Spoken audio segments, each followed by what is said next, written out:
ഇന്നത്തെ ഏറ്റവും പുതിയ ദി ഗോട്ടിന്റെ വാർത്തകളിലേക്ക് ഇവർക്കും സ്വാഗതം. വിജയനായകനാക്കി വെങ്കട്ടപ്രഭു സംവിധാനം ചെയ്ത് ഈ സെപ്റ്റംബർ 5-ാം തീയതി തിയേറ്ററുകളിലേക്ക് എത്തുന്ന the greatest of all time എന്ന സിനിമയുടെ പ്രീ റിലീസ് ഇവന്റ് ഇപ്പോൾ നടന്നുകൊണ്ടിരിക്കുകയാണ്. ഗോകുല മൂവീസ് കേരളത്തിലേക്ക് കൊണ്ടുവരുന്ന സിനിമയുടെ ഓൺലൈൻ കേരള ടിക്കറ്റ് വിൽപ്പന ഇന്നലെയായിരുന്നല്ലോ ആരംഭിക്കപ്പെട്ടത്. ഇപ്പോഴത്തെ ടിക്കറ്റ് വിൽപ്പന ആരംഭിക്കപ്പെട്ട വെറും 1.5 ദിവസങ്ങൾക്കുള്ളിൽ കേരളത്തിൽ 2 കോടിയിലേറെ പ്രൈസിൽ കളക്ഷൻ നേടിയെടുത്ത വേൾഡ് വൈഡ് പ്രൈസിൽ കളക്ഷൻ 35 കോടി പിന്നിട്ട സിനിമയെക്കുറിച്ചുള്ള ഏറ്റവും പുതിയ ആകാംക്ഷഭരിതമായ റിപ്പോർട്ട് ആവേശത്തോടെ സിനിമയിൽ അഭിനയിച്ച പ്രേംജി എന്ന നടൻ പുറത്തുവിട്ടിരിക്കുകയാണ്.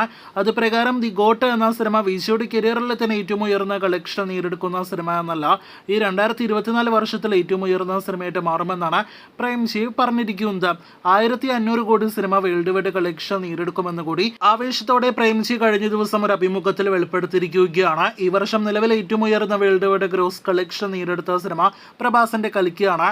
1000 കോടിയിലേറെ കളക്ഷൻ നേടിയെടുത്ത ആ സിനിമയുടെ കളക്ഷൻ ഗോട്ട് മറികടക്കും എന്നാണ് പ്രേംജിയുടെ വാക്കുകളിൽ നിന്ന് വ്യക്തമാകുന്നത്. 1500 കോടി എന്ന് പറയുമ്പോൾ കൽക്കിയുടെ മാത്രമല്ല, കഴിഞ്ഞ 2-3 വർഷങ്ങൾക്കിടയിൽ തിയേറ്ററുകളിലേക്ക് എത്തിയ പല ഇന്ത്യൻ സിനിമകളെയും ഗോട്ട് മറികടക്കുമെന്ന് വ്യക്തമാകുന്നു. ഒപ്പം തന്നെ തമിഴ് സിനിമ ഇൻഡസ്ട്രിയുടെ ഏറ്റവും ഉയർന്ന വേൾഡ് വൈഡ് ഫൈനൽ കളക്ഷൻ നേടിയെടുക്കുന്ന സിനിമ കൂടിയായിട്ട്, അതിലുപരി തമിഴ് സിനിമ ഇൻഡസ്ട്രിയുടെ ആദ്യ 1000 കോടി സിനിമയായിട്ട് കൂടി ഗോട്ട് മാറുമെന്നാണ് പ്രേംജിയുടെ വാക്കുകളിൽ നിന്ന് മനസ്സിലാക്കുന്നത്.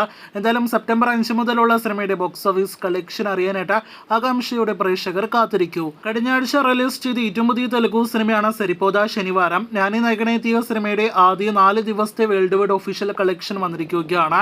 അത് പ്രകാരം 62 കോടി 52 ലക്ഷത്തിലേക്ക് വെറും 4 ദിവസങ്ങൾ കൊണ്ട് സിനിമയുടെ വേൾഡ് വൈഡ് ഗ്രോസ് എത്തപ്പെട്ടിരിക്കുകയാണ്. എന്നാൽ ട്രാക്കസ് ഫിഗേഴ്സ് പ്രകാരം 60 കോടിയിലേക്ക് മാത്രമേ സിനിമ 4 ദിവസങ്ങൾ കൊണ്ട് എത്തപ്പെട്ടിട്ടുള്ളൂ.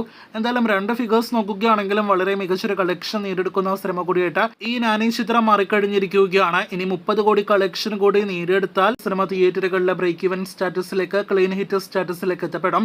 നിലവിൽ ആന്ധ്ര, തെലങ്കാന സംസ്ഥാനങ്ങളിൽ നല്ല മഴ പെയ്യുന്നു എന്ന് അറിയാനായിട്ട് കഴിയുന്നു. ഇന്ന് മുതലുള്ള സിനിമയുടെ കളക്ഷൻ വളരെ നിർണായകമാണ്. കാത്തിരിക്കാം നാനി സിനിമയുടെ കൂടുതൽ ബോക്സ് ഓഫീസ് റിപ്പോർട്ടുകൾക്ക്.